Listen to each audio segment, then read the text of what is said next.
gacanta waxay iiga dhajisay dushi iiga dhajisay gacantii ninka iskaga qabanay tiishka marka si fiican la helay ilaa indhaha ilaa iyo wajigo aleega saaray markaas ani marka dhulka marka ku dhacay miir waa qabi laakiin xinaha isuuxay maana hadli karin qof malaq ahay waliin ma miir daboolmin oo gaabka isaystay masana hadana guri ijaar i weydiina saanta soo jeesanay waxaan arkay ninka baskoolad intii iga hay marka wuxuu ugu yiri meeqsana jirtaa marka alxamdulillah ana waa naxay kulli waxa dhahay hal sana jira koos baa naxay لا صرت كاجي ما ينسى جلسي waxa dhahay hal sana jira runtii waa micnaha waqti waan naxay xaalad xun galay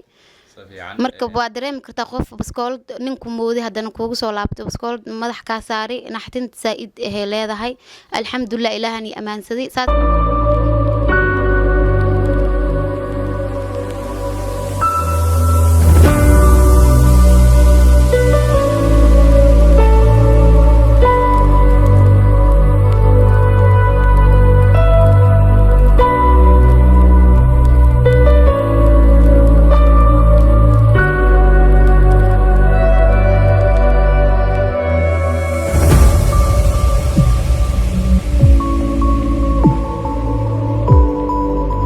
السلام عليكم ورحمة الله وبركاته ولا قلبي ميل بو الدنيا كجوتان waxaan idin leenahay waxay idin tahay wanaagsan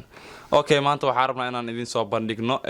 shalay toole dhacdo ku dhacday walaashay Nasro Maxamuud runtiina taasoo maalmahan magaalada adiga ay sheeg dhamaan adiga Soomaaliya goboladeeda dhan markaas laga hadalhay runtiina dhacdaas wax kale ma ahan maalmahan waxa soo baxay sida micnaha aad idinka aad ku maqasheen dad markaas u soo dhigtay in ay wataan micnaha haweenkii iyo caruurtii isla dhacdaas shalay toole waxa ku dhacday walaashay Nasro runtiina waxaan rabaa inaan wareysi la sameeyo qaabkii markaas ayada wax ugu dhaceen iyo inta qofood ay ahaayeen iyo wixii markaas dhex maray hadeertaan waxa markaas ila fadhiyo walaashay Nasro iyo gabartii goobjoog ahayd ee ku soo gaartay markii shilkaas uu ku dhacay walaashay Nasro insha Allah hadeertaan waxaan hadalka aan ku bilaaweynaa gabadhii goobjoog ahayd markii uu ku dhacay dhibkaasi iyo wixii markaas xog ogaal ay u ahayd markaas arintaas ayada xogteeda markaas ay aragtay okay soo dhaw channelkayga magacaaga saddexan magacii waa Faado Maxamed oo shal Nasr Ilaahay badbaadiyay oo aniga soo ordi oo nimankan sii jeedeen oo loo dhaxriid rabi oo ka qabtay oo korkeeda kor dhintay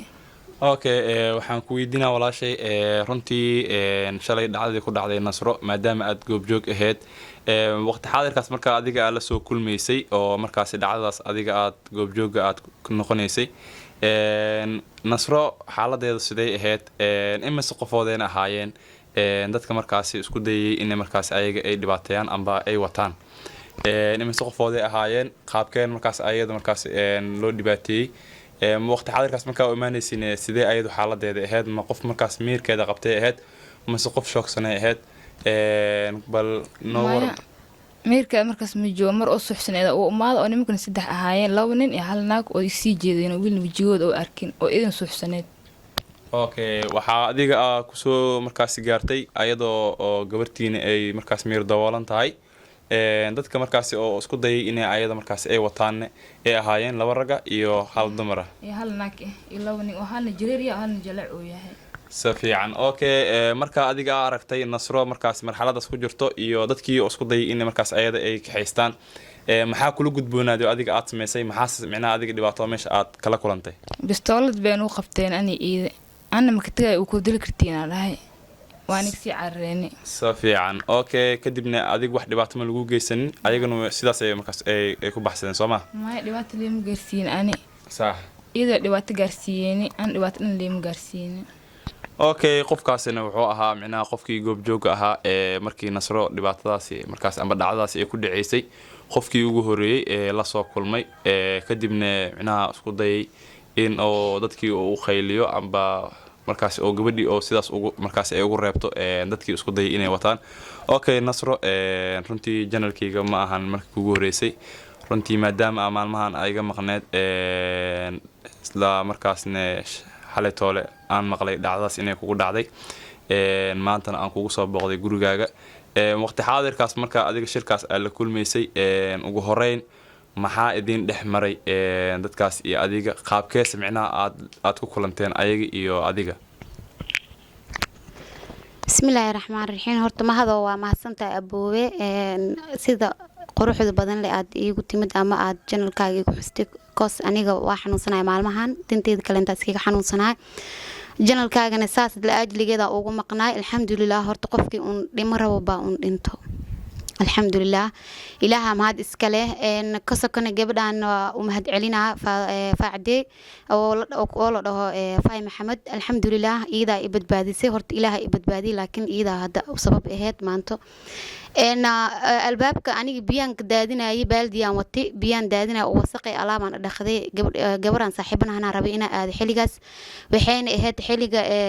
duhurka oo lagu jiro khudbo shalay khudbadii ahayd marka wadadana cidle ahayd oo khudbaa lagu jiray haddana orax saa'id ahna way jirtay shalay jimcaha ahay marka shalay jimcada ahayd oo khudbada lagu jiray xilli kuleel saa'id jirana waa ahayd marka albaabka furi biyaa daadinayay nina i gudbay gabsaaraa watay ninka markuu i gudbay waxaa aniga shaki i galay gabsaaraa wadatahay ninkan wuxuu saas kuugu dayaa ama jirkaaga fiirinoyaa marka saas la ajligeeda marka waxa isdhaa marka guriga ku noqo ninkan jirkaaga ku maqan yahay guriga ku noqo ilaan ani ma ogi inuu jirkayga ahayn oo wax kale ila damacsan yahay koos waxa arkay nin inaag oo haddana garabka iska soo haysto oo luuqa dhinacan midigtayda xigta ay kasoo baxeen okay waxaa ku weydiinaa marka saddexdooda ma wada soconin miya oo markaasi hal qofood keligii soo socday labada qofood kalena way ka dambeysay ma ها كو نينكا او جريركا هوريي نينكا جليعه iyo magaciisa inaagta in shareerka xirneedna way isla soo socdeen garabka isku soo haysteen marka ani ninka inaagta inta ku mashquulsanahay ma ogi ani in lagu mashquulino ilaan saa guriga ku galina la rabaa mugtahay garabka isku soo haysteen marka waxaan leeyahay xilligan khudbada lagu jiro dadkan miya ilaahay ka cabsanayeen maxay sabab ee garabka isku haystaan marka anigu marka waa ku mashquuli waxa arkay ninkii i gudbay oo soo noqday oo intii istaagsan oo baskoolad madaxa iga saaray ninkii ku gudbay dib kugu soo noqday inta adiga aad ku mashquulsaneed intaan labadan qofood ku mashquulsanay fiirinay oo intii soo istaagay oo baskoolad madaxa iga saaray okay marka asiga markaas oo baskoolada oo madax oo ka saarayo labadii qofood kaleento aad ku maqneedne isla waqti xaadirkaas inaad dad is ogay ahaayeen way kugu soo leexdeen marka way igu soo leexdeen markaas waxay tir marka naagta guri ijaar ma ku banaan ninka kalena ku intuu igu qabanin intuu soo socday macnaha jaanis alsiino yaan u fiirinin guri ijaar ma ku banaan markay itira dhahay may aba guri ijaar ma ii banaano waxa la yaabana ninkan inaagtan oo gaabka isaystay misana hadana guri ijaar i weydiina saanta u soo jeesanay waxa arkay ninka baskoolad intii iga haay marka wuxuu ugu yiri meeqsana jirtaa marka alxamdulillah ana waa naxay kulli waxa dhahay hal sana jira koos waa naxay لا سند كاجي دن ما ينسى جلسي waxa dhahay hal sana jira runtii waa micnaha waqti waan hay xaalad xuna galay marka waa dareemi kartaa qof baskool ninku moodi hadana kuugu soo laabtay baskool madax ka saari naxtinta saa'id ah leedahay alxamdulillah ilaahani amaansaday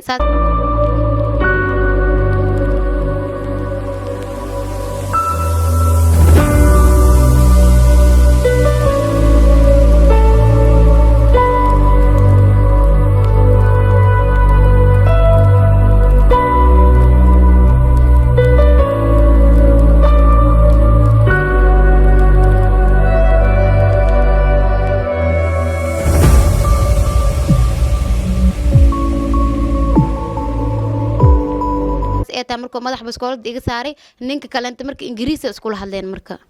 ninka kaleenta marka barash waxa maqlay baraylisanka dhiga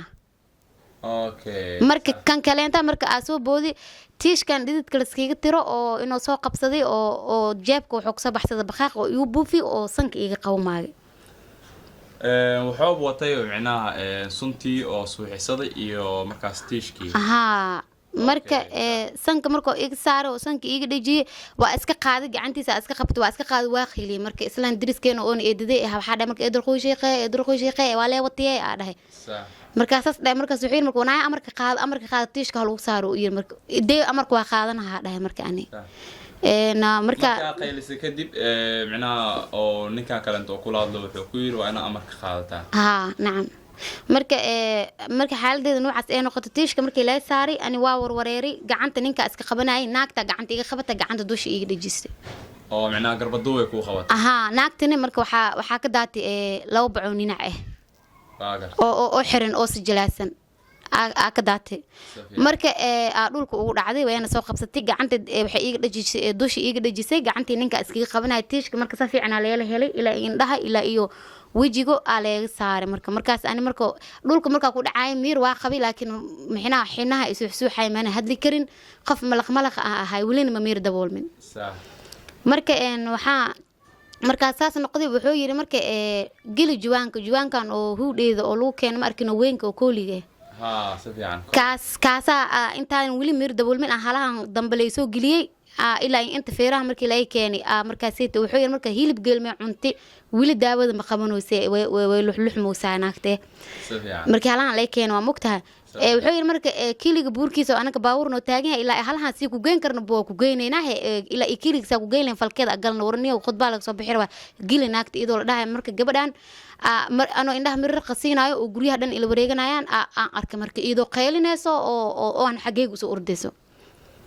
marka baskoolada ku qabay marka iga joog oo dhahay istaag halaasna waa maqlaay istaagayay tir waa igu soo orday waa igu soo imaaday micnaha markii adiga isku dayeen in markaasi baalkii weynaa ee qandalka ahaa ee ay markaas ugu wadaan waxaa la soo kulantay gabadhan soo kulantay kadibna gabadhan waxay isku dayeen inay markaas dib u celiyaan ayadana kuma cadagtay way ku imaadeen baskoolada lagu qabtay istaaga la dhahay waa diid waa igu soo orod waa igu soo baraxday micnaha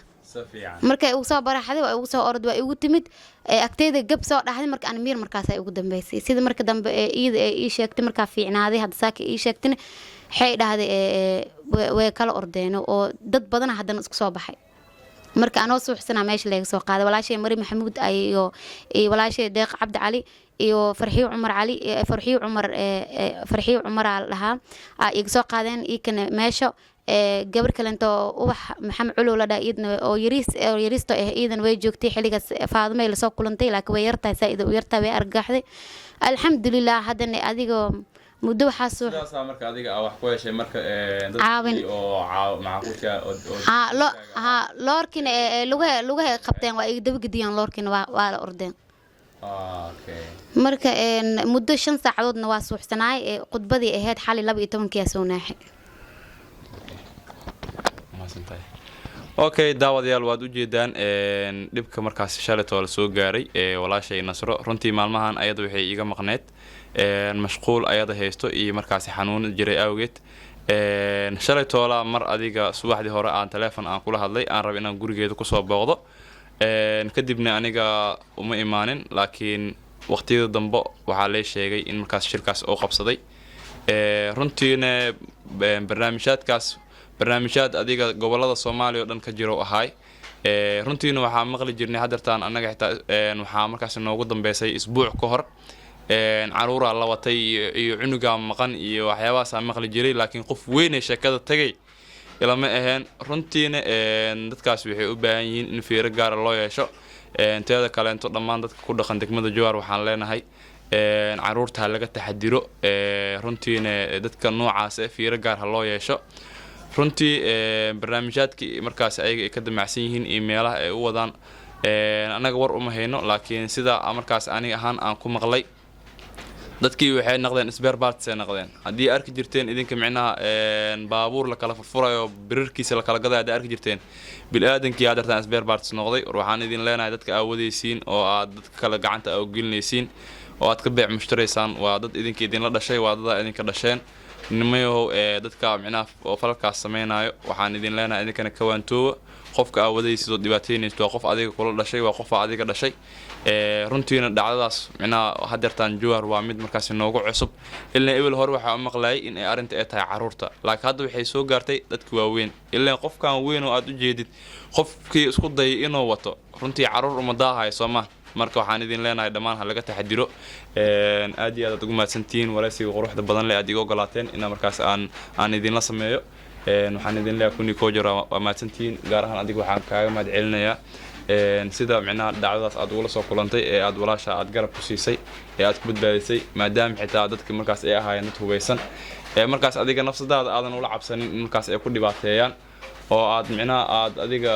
mar walba micnaha aad door biday in aad gabadhaas walaashaa ah amba aad la noolaato ama markaasi aad la dhimato runtiina aad iyo aad ugu mahadsan tahay nasr adigana waxaan ku leeyahay okay فعدي هرتو والله مسدهنين maanta yani kuwan way ku deen doonaan ko markaas waxay intaana mir daboolmin laakiin alxamdulillah ilaaha ibadbaadi ka sokana gabadhan aad ugu mahad celinaa facday abaa waa mahadsan tahay reer Johor dadku ku nool inabaaxigooda waxaan leeyahay ilmihiina ilaashada kun iyo jeer ilmihiina ilaashado naagaha waaweynka ahna baduun hadoo naagta nin qabanay ninkeeda la'aantiisa iyo soo bixin hadoo wiil la dhashtina wiilka soo raaco marka wallaahi inaan been idin sheegeenin dhacdadaas tii igu dhacday alxamdulillah hadda wili ximna soo suuxa dareema laakiin alxamdulillah waa roonahay hadiiba micnaha lee wadanin oo aan si kale inta aan noqonin marka